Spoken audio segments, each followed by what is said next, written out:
Ever wondered what it's really like to be a radiologist? This is an interview with Dr. Cho, a pediatric radiologist who took time during a CME conference to speak with us at Grand Teton National Park. He'll give us an insider's take on one of medicine's top lifestyle specialties.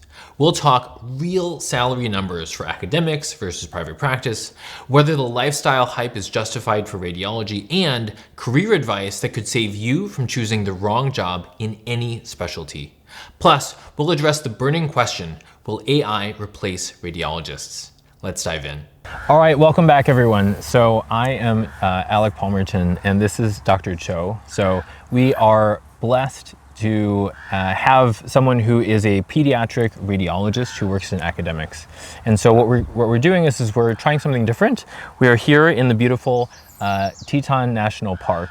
And so we are just gonna have a conversation about medical practice and what it's like to be a pediatric radiologist.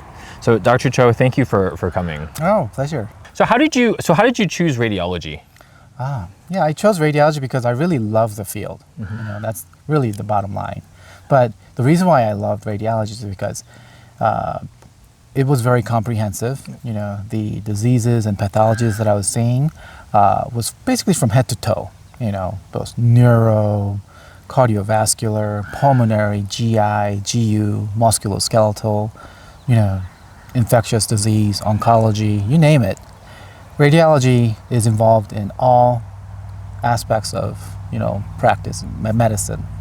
And secondly, I chose radiology because it's highly technical, you know, the imaging modalities that we have and the foundation of physics and understanding of physics and how we exploit that, how we use it to diagnose, you know, diseases is quite impressive, and I really love what I do. There's a lot of physics involved, and I like physics. I like to dive into the fundamentals of the physics law and trying to optimize imaging, right?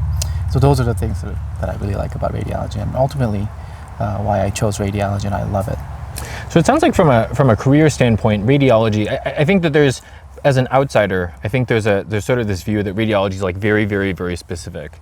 But I think what you're saying is that one of the things that you love about radiology is that yes, like the modalities may be relatively specific, although I would imagine there's a lot of modalities that you have to understand. But even more than that, you have to be somewhat of a generalist, right? You have to sort of understand the entire body and understand all of the different organ systems and different sort of areas of the body that you might be imaging. Is that right? Yeah, in general, you know, we are trained to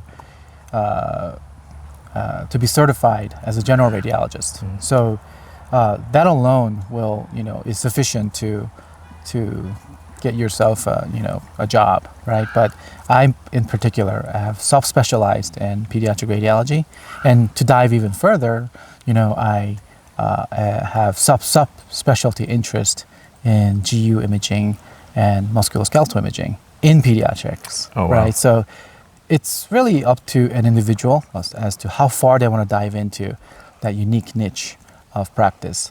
So it's very broad and it's very general at a surface level, but radiologists differ in their depth of knowledge and expertise. But in general, they're very broadly trained and competent in what they do. Yeah. Well, what would you say is like a bad reason to be a radiologist?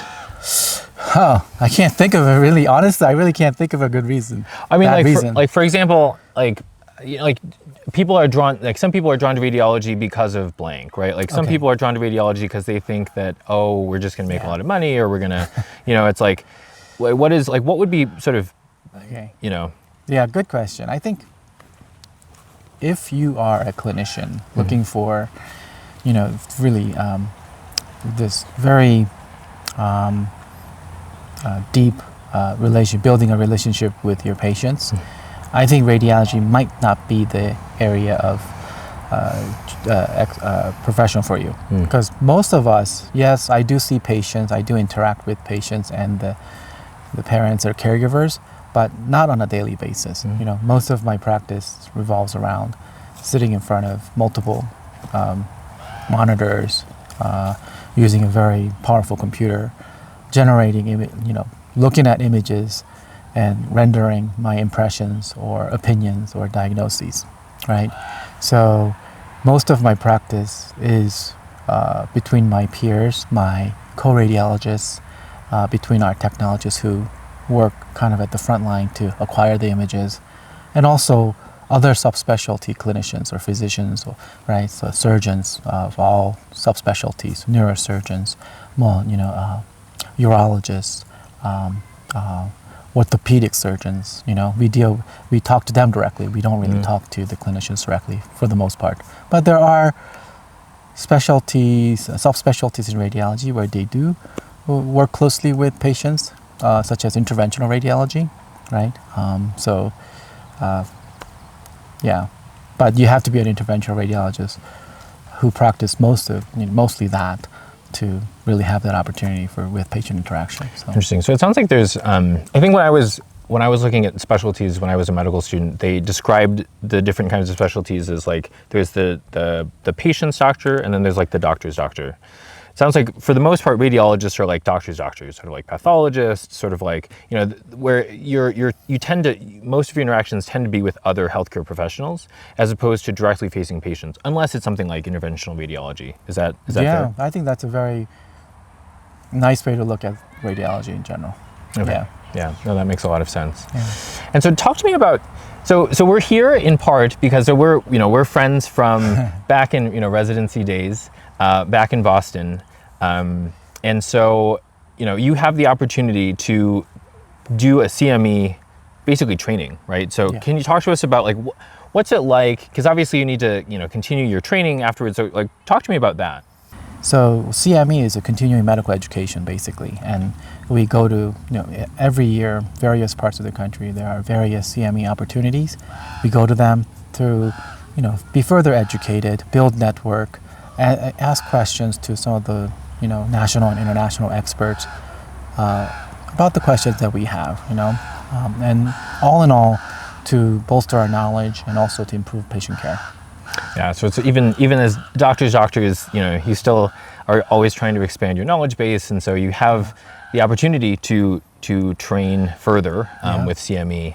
It just so happens that this is an opportunity in a very, very beautiful part of the world, which it sounds like that tends to be in the CME opportunities that I've seen as well. Like tends to be a not uncommon theme. Yeah, I mean, of course, the top priority is learning and building network, right?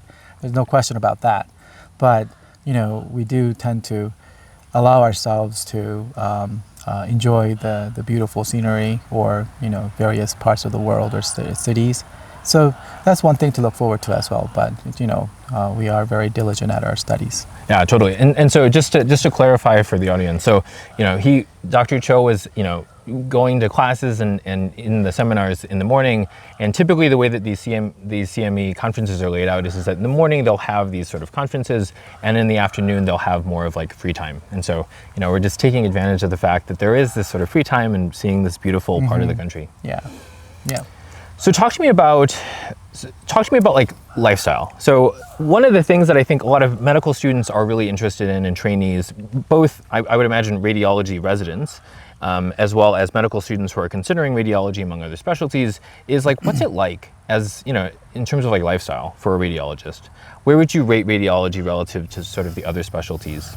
Yeah, so for other subspecialties or specialties, I don't know because I don't practice what their type of medicine. But for me, radiology suits me very well. It's a shift work. It's almost like tag in and tag out. Yeah. And of course, it depends on where you work and the type of practice that you're a part of. But it really is a very well-structured and organized kind of a teamwork where a group of us work on certain hours of the day, and then the next shift would come in and work. So in terms of work-life balance, I think is exceptional. There can be times when you're on call or on backup call that you may be asked to look into things further, which is fine, but overall, I'm not really particularly stressed about that. I love what I do. I like the schedule that I have. So yeah, I think for future, for our medical students who are looking into radiology, and if one of their question was, how is the work-life balance? In general, I would say work-life balance is very good, and especially with the advances in technology, with post-COVID expansion of kind of, and this is just my opinion. I can't speak for all the hospitals or the places that I work for, but in general, based on my personal experience, the technology has advanced to the point where there is even greater flexibility of being able to support radiologists to be able to work from home. Yeah. Interesting. So how many of your shifts would you say are you working from home? In general, I do tend to get to my office or workplace in person and work, but we do have the flexibility to work on certain shifts, that are amenable for me to work from home. Would this be like call? No, for call, I think you probably have You're to always be in the on hospital? call. Yeah. Okay. What kinds of shifts would someone be sort of like working from home? In general, any shift that does not require direct procedures or patient interaction, in theory, can potentially be work from home. I see. Okay. Yeah. So let's continue on the work from home sort of aspect of this. I think one thing that people are concerned about with radiology is the fact that it can be done remotely. And so at least there's the belief that it can be done remotely. So sort of like pathology, radiology, there's sort of these rumors of what happens in the future. Are these radiology jobs just going to be outsourced to India or somewhere where, it costs less to hire a radiologist, say, than the United States? What are your thoughts about that? That's a really good question. And, honestly, even when I was a medical student and when I was a resident in radiology, I asked myself the same question. And even to this day, I don't have a really clear answer to what the future will bring. But the answer that I was provided at that time when I asked was basically, again, this is based on my personal experience and my own subjective opinion, is that there is quite a heavy federal regulation on restricting and limiting outsourcing. So it's, so it's very heavily regulated. So we are in many ways protected. Yeah. Interesting. So it sounds like, I mean, it sounds like there's the sort of like technical aspects of it, and then there's the actual like legal aspects of it. And it sounds like the legal aspects are always the one that are, I think for good reason, right? There is limits to sort of like what we can do in terms of outsourcing. But it sounds like the legal aspects are the things that, if anything, would be the major barrier. Yeah, that's what I was told, and that's why we don't have, in my opinion, that's why we don't have any radiologists from different countries reading for us. Sure. And are you aware of any places like rural, underserved? Like, are there any places in which there is that sort of outsourcing going on? I can't think of any. I can't think of any. Okay. Yeah. Oh, wow. Yeah. Yeah, I've not heard of that, but yeah, it was something that was always a concern. I think, as a little bit of context, I remember when I was looking at specialties and I was interested, I ended up choosing anesthesiology. There was the concern of like CRNAs and like what's going to happen with mid-level providers. And, I remember asking people that, I don't know, that was probably like more than 10 years ago now. Yeah. And they said, I would ask sort of mid-career anesthesiologists and say, like people have been asking that question for, decades. And so like, I think that the fear sort of outruns the reality in many cases. Would you agree? I think so too, yeah. I mean, I think, and that's normal. I think that's quite natural for us to ask questions about issues that hasn't really materialized to affect our life, right? So, and it's okay. And if there are actual issues that could potentially affect us in the near future, well, we have the time to act on it. Right? Yeah, that makes sense. Yeah, it makes sense that there would be, for careers that are going to span decades to worry about these sorts of things. But it sounds like, there's certainly not like an imminent threat of outsourcing. Yeah. Speaking of threats, one thing that I have heard about is, another area that I think there is a concern in terms of threats is AI. Yeah. What are your thoughts? I know that there was an article that I'd read now several years ago about, I think it was comparing AI to a radiologist I think it was diagnosing maybe lung cancer nodules, something like that. Can you tell us more about sort of like the state of AI relative to, say, like radiology? Sure. First of all, I would like to say that I'm not an AI specialist, so I don't have a breadth of knowledge to. So I may be out of my line, but I can give you my opinion. Sure. People talk about it. Our coworkers, our co-radiologists talk about it, and I do have close friends who are truly deeply involved in AI research. And then their experts' consensus is that in radiology or in healthcare, the ability for AI to be as good as radiologists, well, at this time, they are the AI is far from being, like clinic ready, right? So that's one layer. So the experts believe that the technology is just not there to replace what we do in the near future. And that's just the technological part of it. The legal part of it is a whole another issue, right? Which will further, push the AI integration in the future, right? But the reason why, healthcare professionals are involved in AI research is, in part to develop that particular type of, software, but to be really involved in its development and also its direction of future utility, right? So in my opinion, if we let AI be developed by, and without the involvement of, physicians or radiologists, eventually there may not be, a regulatory body or regulatory clarity that it may seem perceived okay for, replacement as a radiologist replacement. But if we're deeply involved now and build the regulatory clarity the way we want it, right? AI will be used to support what radiologists do rather than replace what we do, right? So I think that's the fine line, in my opinion. Right? Oh man, there's so many great threads to pull on. It sounds like what you're saying, if I understand correctly, is that there is kind of like before in terms of sort of the outsourcing. There's the technical aspects and the legal aspects, but in this case, it sounds like the technical aspects, like radiology AI isn't ready for prime time. No way. Right? It's certainly not ready to sort of take over for a radiologist, and that.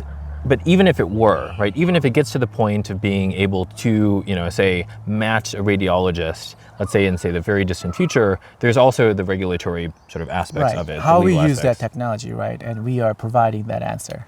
Right, exactly. We have our, what do you call it? Like we have our foot in or we have our hands in, right, making that decision. Right. So if someone, let's say that I was, interested in entering into radiology, and I wanted to be a part of sort of this next wave, right? This next frontier. What would be a good way for me to get involved in, say, understanding how AI or how sort of these new innovations are going to affect the field? Yeah, I think I know that medical students and residents, people in general and healthcare profession, we have tremendous amount of studying to do. We have high expectations. In a limited time to really achieve a lot.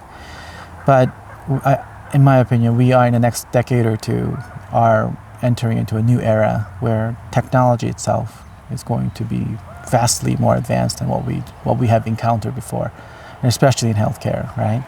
So bottom line is that we need to get involved. So if there are medical students out there who are interested in radiology and who are tech savvy, interested in AI, they need to get involved, right? Prepare early, get involved, share their talent with us in the field, and be the leaders in developing AI for radiology and healthcare in general. And yeah. Interesting. So it sounds like if I was interested in technology and medicine and that intersection, radiology would be a fantastic way to sort of meld those two things. Would you say? Like, it sounds like, kind of what you were talking about before, physics, there's sort of that physics aspect, but now like even more so with computers and AI and things like machine learning. What are your thoughts? Yeah, absolutely. Get involved, be interested, get involved in research, right? And get involved in the political or policy aspect of it to provide clarity to how the technology will be applied to our healthcare in the future.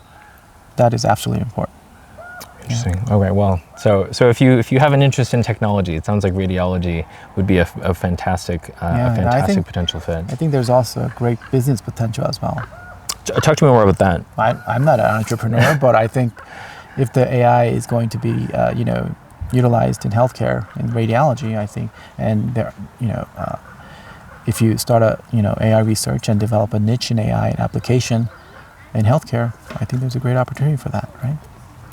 Do you think? I mean, so one sort of thought that I've heard is, we'll take the analogy of chess. So I think we talked about this earlier off camera, but if you look at sort of like computers versus like human chess players, like pretty early on, computers could beat like the world's grandmaster. Mm-hmm. But that in reality, it's actually human computer combinations that are the best chess players overall. And so that, because like there are some things that computers can do extremely well, but humans can't. And there's some things that humans can do very well and computers can't.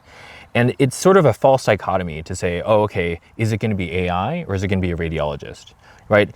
It sounds like both from a regulatory standpoint as well as probably just maybe a technical standpoint, that it may be radiologist AI pairs that are going to be the future. And I honestly think that's where we're going. Okay. That's where we're heading. I don't think radiologists or any other medical subspecialists will be replaced by AI, but in fact, they will. Our clinicians and physicians will be supported by AI to optimize, healthcare delivery, patient care, and outcome.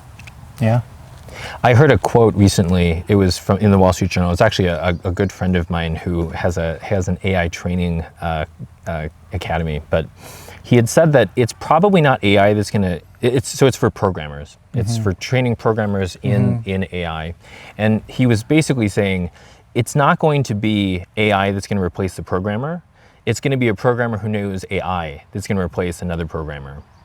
Do you think that there's that possibility in radiology? Well, that's an interesting way of putting it. Honestly, I can't think of.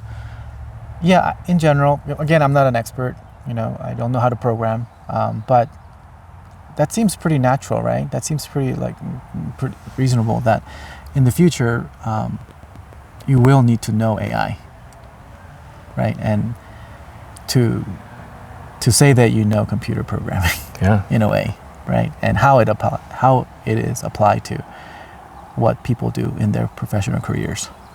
Yeah. I believe so. I think, I believe that's where we're probably headed.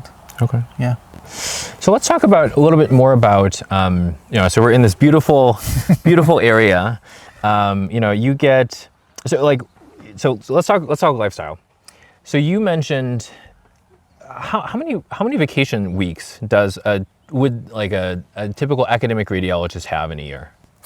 Well, again, I can't speak for other places, but in general, we get about 4 to 5 weeks of vacation, CME days, a couple weeks of CME days, academic days. In general, that's about it. Okay. So it's about 4 to 5 weeks, and then I think you mentioned maybe about 15-ish CME days? About 15-ish of CME days. And do you typically use all of your CME days in a year? Yes and no. It varies from year to year, but depending on how heavily you're involved in, various national or international organizations for CME events. Most of the times, I do use all of my CME days, but there are years when I don't. Okay. Yeah. So about 5 weeks-ish of vacation, maybe 3 weeks of CME, and then obviously there's some other sort of if you pay time off, like sick leave, things like that. Yeah. Okay. And then academic days, yeah. How many hours a week do you typically work? It varies, but typically, I would say about 40 to 50 hours a week. About 40 to 50 hours. And that's clinical practice, absent the administrative sort of paperwork or things like that? Yeah. Okay. Yeah. How much paperwork would you say, or administrative tasks would you say you do? Oh, that depends on, how, for me, not much. My emphasis is really on clinical service and academic, teaching and training. But there are, a number of radiologists who are more involved in the administrative aspect of it, such as, policy making, troubleshooting, workflow, right? Talk to me about call. Like, what is call like? How often is it? Like, how does it typically go? It sounds like you're in the hospital.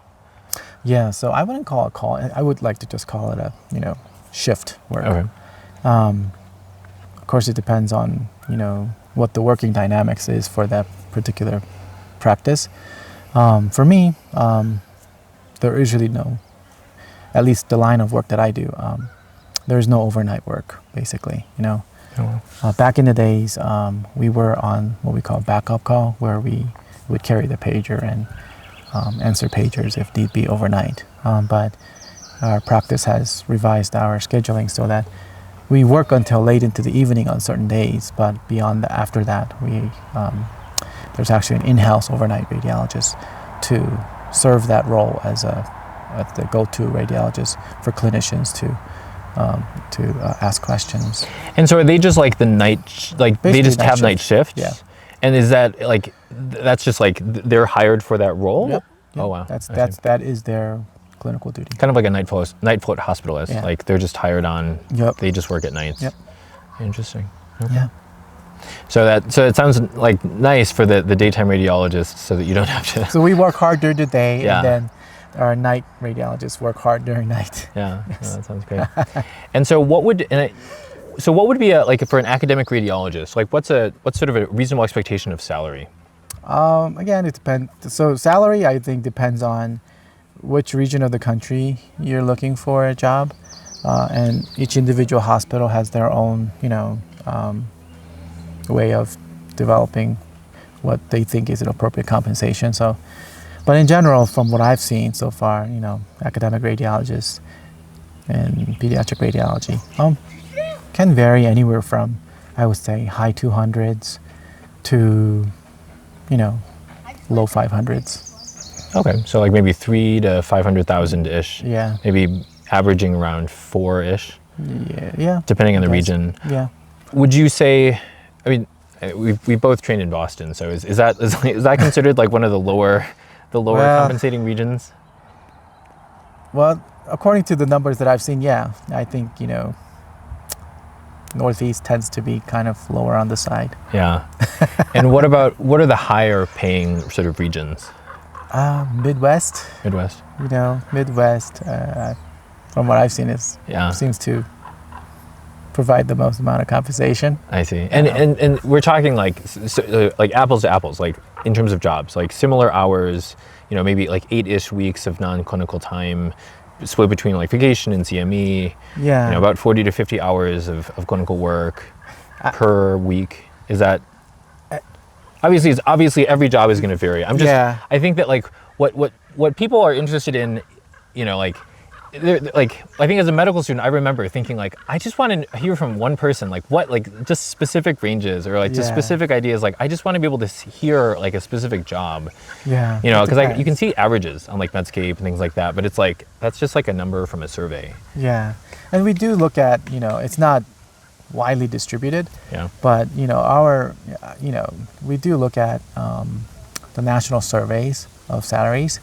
And each institution tries to, benchmark that number to set their new standards and compensation. And when we talk about compensation, there's the base salary compensation, but you also have to take into consideration of, other benefits as well. So instead of just looking at the salary itself, look at the bonus, look at the other perks such as healthcare coverages, retirement funding, matching, things like that. So look at the total package, So look at the total package I would advise. Yeah. So when you're talking like high 200,000 to like sort of 500-ish thousand, that would be total compensation?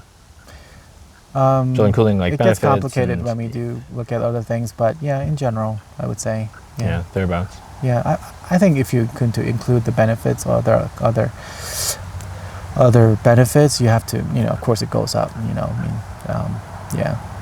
So it might be a little bit higher than what I said, but it's a pretty wide distribution, right? So, and benefits vary from one institution to another too. So look into that, talk to your peers about what information they can share, to look for the job that you're looking for. Yeah. Yeah, so it sounds like knowledge is power. Sounds like having more information about it, because there's a lot of, I think we were talking about this off camera, but there's like, it's not like a number, right? It's like there's so many sort of like hard benefits and soft benefits that it can be hard to sort of compare jobs to each other, and it can be hard to get a sense of like what is reasonable compensation for a given role. Right, and as long as the overall package that you're receiving is within kind of range of compensation compared to other competing hospitals, I think it's okay. That might be a good way to gauge how good your offer is in a way. That sounds like too, and compensation is also just one part of it as well, right? Yeah. Like there's the compensation part, but then there's also like who you're going to be working with, right, who you're going to be working for. So tell me more about that. Like what makes for like an ideal, or what sorts of things should someone consider beyond just compensation when they're looking at a job?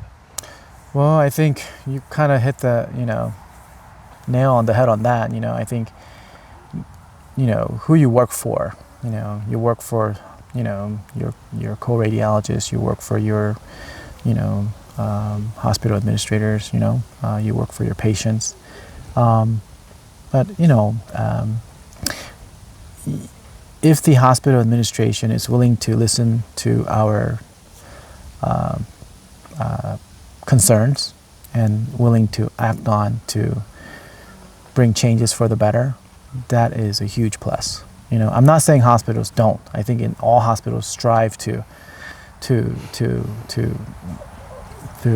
make their systems better, right? But in particular, what I'm saying is, how much is the administration value the physician body, right? And I think there's some variations in that, right, from one hospital to another. And if the hospital administration is willing to, work with the physicians to optimize the relationship, to improve relationship, I think that's a huge plus, right? And then secondly, who you work with, right? Obviously, your co-radiologists, colleagues, and other technologists, that is really important. The overall atmosphere of your working environment, that's very important. So you have to kind of look into that as well. So that's really important as well. So I think anyone that's sort of worked in an organization, worked with other medical students, whatever, like I think there's an understanding that who you work with and who you work for is hugely important. Yeah. However, I think one of the hardest things when you're trying to select for a job is actually knowing. Right. So how would you know? Like how would I know? Because the compensation, obviously, I can ask other people. I can try to benchmark it. But that's one part of it. This huge other part of it is, like much more of your day to day is going to be affected. So what advice would you have for someone to understand, like, who am I going to work for? Who am I going to work with? Like, is this going to be okay? Yeah, I think it's really tough, right? I don't think anyone can answer that kind of question clearly, right?